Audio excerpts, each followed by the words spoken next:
pertaining to the Quran and how to take advantage of these prescriptions. And in the process, we've had some interesting conversations, and inshallah, today you'll notice we began our discussion by reciting a very short and simple surah. Surah Iqlas. And inshallah, we're going to discuss today, and I want to start today's discussion by talking about this surah and the significance of this little surah, that if you don't think about it, you don't get the benefit from it. First, let's see what Allah is saying to us in this surah. He starts with Bismillahir Rahmanir Rahim, in the name of Allah, the Beneficent and Most Merciful. Most Beneficent and Most Merciful. Qul huwallahu ahad. Says, say, He's giving you a command, say, He, Allah is one. Allahu Samad. Allah is He who is without need. Lam yalid wa lam yulad. He does not beget, meaning He has no children, nor is He anyone's child. Wa lam yakul lahu kufuwan ahad. There is none like Him. There is nothing else like Him. The significance of this surah is very beautiful and is very powerful, because we are acknowledging the tawheed and the oneness of Allah. And that is the fundamental that Allah has sent all of the anbiya to teach us, is that Allah is one.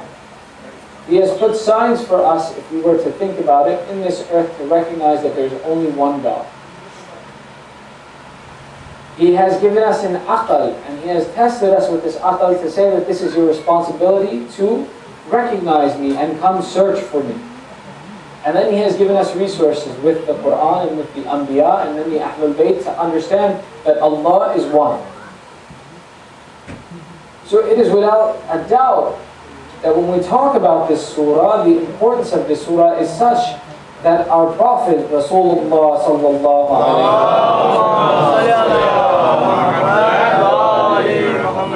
We're going the wrong way. These are supposed to get louder as we go. Salawat Muhammad.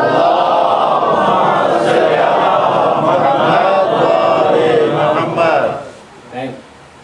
So it is to this point that our Prophet explained to us, and he said that the one who goes one whole week without reciting this surah, on the day of judgment he will be raised with Abu Lahab. Abu Lahab is such a personality that he is cursed in the Quran by name.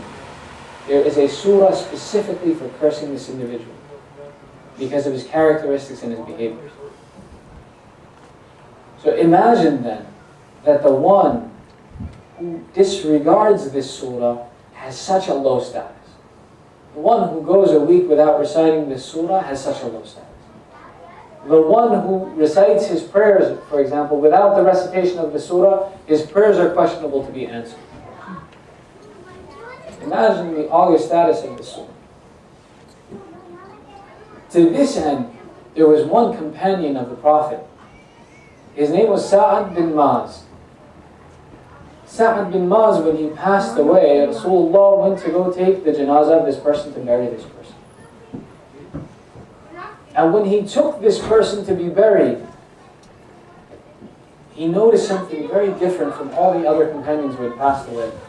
He noticed that included in the procession for this person's burial were 70,000 angels. Now imagine, 70,000 angels is a quantity, is a very large quantity. We get overwhelmed if we think of 1,000 people.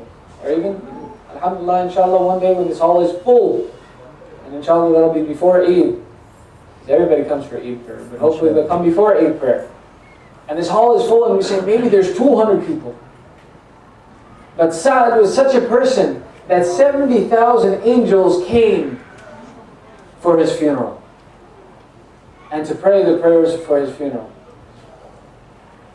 Rasulullah asked Jibreel, this Sa'ad, who was a companion of mine, why is it that his distinction is over all of the other companions, that so many angels have come for his janazah? Now realize that the Prophet had buried other companions. There were others who had passed away. And whether angels came or did not come, maybe they did come. But they didn't come in such a way that he would ask Jibreel what was the status of this individual that so many angels came. Jibreel explains to Rasulullah, he says, Ya Rasulullah, this Sa'ad, who was a companion of yours, he had a habit of reciting Surah Iqlas in his free time. And he would recite it frequently. And because of the barakat, because of the bounties of this surah, Allah has sent, and 70,000 angels have asked to be included in his burial procedure. Imagine and understand that this is the status of this short surah.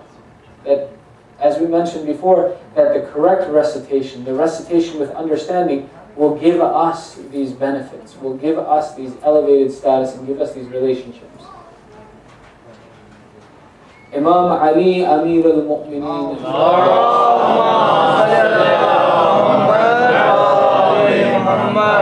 gives us a prescription for this surah specifically. He says that the person who begins his morning by reciting this surah 11 times, the person who begins his day by reciting this surah 11 times, it is not possible for the shaitan to tempt him during the day. No matter if the shaitan tries 1,000 times or 100,000 times, he will not be able to tempt you into sin. This is the power of this surah. And there are many other examples, but again, as I want to give you a few prescriptions, we're going to move on to the next one. The next one is Surah Nasr. إِذَا جَاءَ نَصْرُ اللَّهِ وَالْفَتْحِ. This short surah is prescribed by Imam Ja'far as-Sadiq alayhi salam.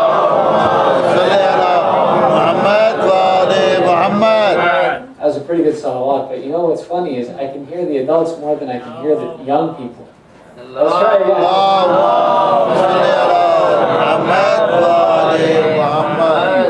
You guys are young though, this is the time. You guys should have lots of energy. Let's try one more, just the youth this time. Salawat ala Muhammad wa ali Muhammad.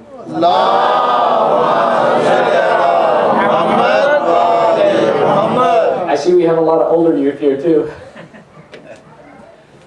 This surah, this short surah, has been given to us as a protection from our enemies. That when you find yourself faced with a difficult opponent or someone who you do not know if they have good or poor intention towards you, that you recite this surah as a protection for yourself. Now, on this note, it makes it interesting for us to point out and consider that those people who are sitting in this room are mu'mineen. We are sitting amongst the people who love the Ahlul Bayt. And our relationships amongst one another are those that are based on the love of the Ahlul Bayt. Every person who takes the time to come to this center comes with the same reason, because they love the Ahlul Bayt. So when we sit amongst each other, even if we should have disagreements amongst each other, our view and opinion of one another should never be such that we view each other as opponents and enemies. This isn't the purpose of the surah that, oh, I'm going to go see Ali and Abdullah today at the masjid. Let me recite this surah so that they don't give me a hard time. This is not the way we should view our relationships amongst one another. This society teaches us that everyone is your adversary. This society teaches us that you have to look out for yourself. That you have a responsibility to take care of yourself first. But this is not what Islam teaches us. Islam teaches us that there is a brotherhood between one another. That we have a responsibility towards other mu'mineen, and other mu'mineen have a responsibility towards us. And regardless of whether the other mu'min fulfills his responsibility, it is my job to fulfill my responsibility to him.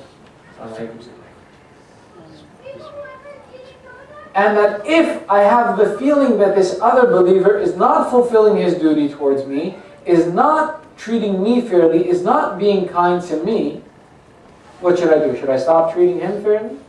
Should I stop being kind to him? Is he suddenly my enemy? No. Rasulullah sallallahu alayhi wa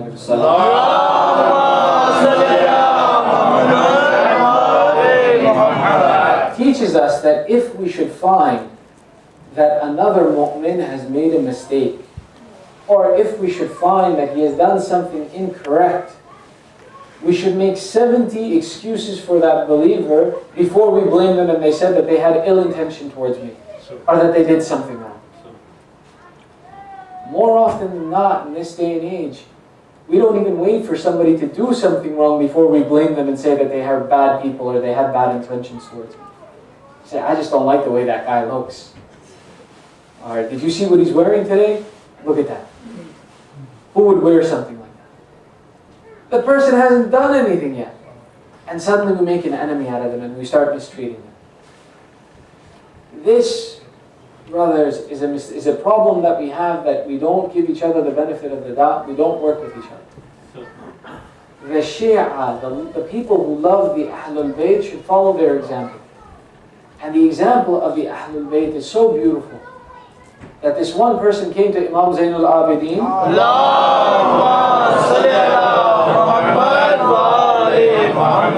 That was a beautiful salawat. Hassan, thank you. Imam Zainul Abidin is sitting with his companions, and he's sitting in the masjid, and he's sitting with people, and this person comes in very angry. Comes in and he starts yelling at the Imam. He starts cursing him and calling him bad names and is very angry. And the Imam is sitting there, and this person is sitting there and complaining about the Imam and saying bad things, and he's yelling. And obviously, first off, the Imam himself is such an august and such a noble personality. And then all those around him, around the Imam, become very upset. How dare this person talk to our Imam this way? Same way you and I would be upset if someone talked to our Imam in such a fashion. But the Imam first has control over himself. The Imam is not offended. And the Imam prevents his companions from replying. And this person yells and becomes angry and yells. And the Imam has, if you think about it, we would all have the right to be angry at this point in time. The Imam is very calm. Eventually the person stops yelling. The Imam says, I am Ali ibn Hussain Zainul Abidin. This is my place. Please come sit with me.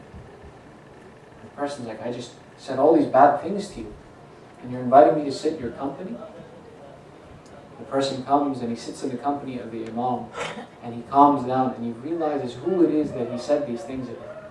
He realizes what kind of person it is that he said these things about, and he asks for forgiveness. He asks for forgiveness of the Imam, and he changes his mind. This is the example. In another example, Imam Ali ibn Abi Talib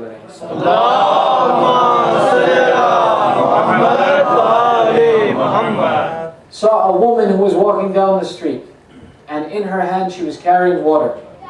And water is pretty heavy, and in those days it wasn't like today, you open the tap and water comes out. You had to go to the well and get your water and bring it home. And she had with her some things that she was taking to her house. And he sees her walking with this heavy water, and he says, let me help you. Let me take the water from you. So the woman puts down the water, and she says to him, oh, thank you, kind stranger. May Allah be a judge between you and Ali ibn Abi Talib. Meaning she's saying that this person, this Ali ibn Abi Talib, has such a poor character and such a poor person. So he picks up the water and he says, forgive me, what is your complaint with this Ali ibn Abi Talib? She says that my husband went to go fight in the war in support of him, and he is dead now, and I'm left alone to raise my children, and there is no help for me. Imam Ali takes the water, he takes the water to her house, and he puts the water there. She says, thank you again, and he leaves. Sometime later, the Imam comes back, and he brings with him some bread to make dough and some meat. And he says to her, either one, you can make the bread, and I'll take care of the children, or I will make the bread and you take care of the children. And this woman still doesn't know that who she's talking to is Amir al-Mu'mineen, the commander of the believers, the Khalifa of the time. And she says, I can make better bread, you take care of the children. So she starts making the bread, and again she says, may Allah be a judge between you and Ali ibn Abi Talib. May he do haqq for me. Imam Ali quietly, he begins and he takes the meat that he has and he starts cooking it and feeding it to the children. And as he's feeding these children, he says, oh children, forgive Ali ibn Abi Talib and any mistake he has committed against you. Yet, the reality of it is, as that he is the Imam of the Waqt, he is the Imam of the time, and it is the responsibility of every mu'min to stand in his support. And her husband did exactly what he was supposed to, and he supported the Imam. And what status Allah gave him and gave for his family, they don't even know. But this woman is mistreating him and speaking badly about him to his face. And he doesn't even say, do you know who you're talking to? Do you know who I am? Do you know that your anger is misfounded? That what your husband did for you and what he earned for you is better than anything you could earn. Instead, he sits with the children, he says, oh children, forgive Ali. Forgive him if he has committed a mistake against you. In the meanwhile, a neighbor who comes and usually helps her. She comes to see, and she comes and whatever she had in her hand, she drops it. And she asks the woman, why is it that Amir al-Mu'mineen, the Khalifa of the time, is feeding your children in your house? What are you doing? Don't you know who this person is? And immediately the woman becomes embarrassed. And she says, may Allah forgive me for the wrong that I have done to you, for the way I have mistreated you, for the things I used to say about you. Had I but known that you were such a personality that here I am bad-mouthing you to your face, and you are helping me. Brothers, this is the type of relationship we need to have amongst each other. We are not the enemies of one another. We should be extra kind to each other, especially in this month, where inshallah we'll be seeing each other every night. And every night we should have kindness for one another. We shouldn't have bad names to call each other. We shouldn't, oh, I'm going to hit him tonight. You're going to see what I do to this guy tonight. Or anything of that nature. I'm not talking about anyone in specific. But this is the relationship. We are not the enemies of one another. We are in fact the brothers and the helpers of one another. So I want to ask, Imam Jafar Sadiq asked one of